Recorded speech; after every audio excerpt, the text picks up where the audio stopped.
The most bizarre solved cold case of Amanda Cope. Get ready for a roller coaster ride of mystery and intrigue as we delve into the case of Amanda.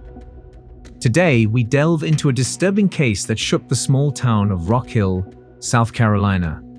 It's the bizarre solved cold case of Amanda Cope. On November 29, 2001, 12-year-old Amanda Cope was tragically found strangled to death in her own bed.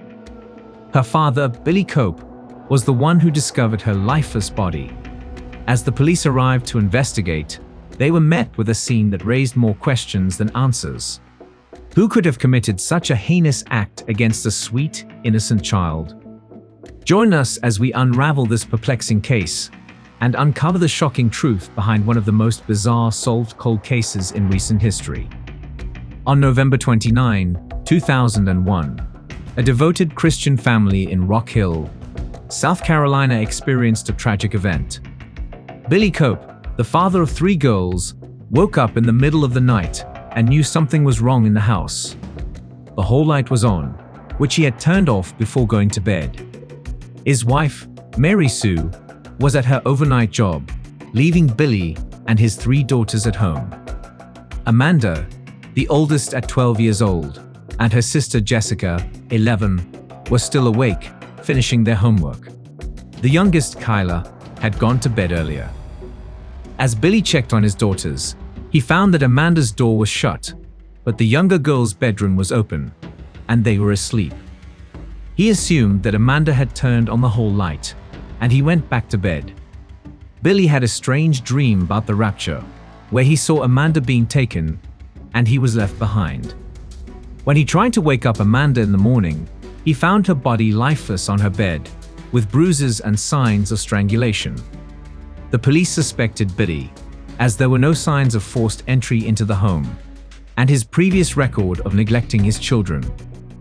The investigation into Amanda's death was intense, with dozens of investigators sifting through the family's cluttered home, looking for clues. Amanda's body was fully clothed on her bed, surrounded by her recent school pictures. Physical evidence was collected, and detectives began questioning Billy, who was emotionless and had a bizarre explanation for Amanda's death. The police suspected him of being the prime suspect. The story of Amanda's death is tragic and full of oddities, but the investigation that followed was intense and detailed.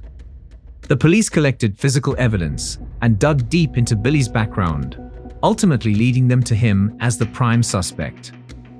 The harrowing tale of Billy's interrogation and subsequent confession to the murder of his daughter is a tragic story of the justice system gone awry. The events that unfolded over the next year were nothing short of a roller coaster ride, with twists and turns that would leave even the most seasoned detectives scratching their head. From the moment Billy was taken to the police station for more questioning, he knew he was in for a rough ride. The detectives were relentless, grilling him for over 17 hours across 4 days, hoping to extract a confession out of him. Billy vehemently denied any involvement in the crime, insisting that he loved his daughters and would never harm them. Despite his protests, the detectives continued to press him, trying to use his faith against him, and telling him that he would burn in hell for what he had done. They also claimed to have physical evidence that matched him, which they believed would leave him with nowhere to hide. As the hours dragged on, Billy's resolve began to weaken, and he eventually asked for a lie detector test, believing it would prove his innocence.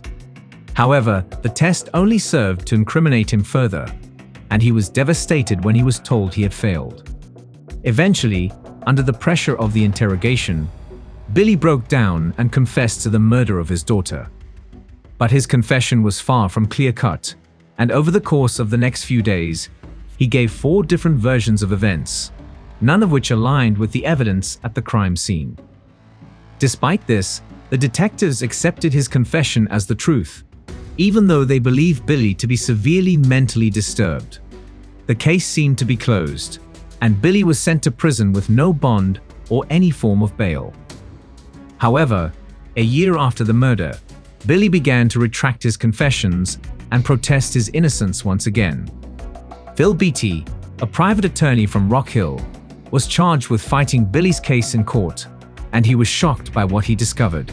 Beatty found evidence that Billy's rights had been violated during his interrogation, and that his confessions had been coerced through fear of the death penalty.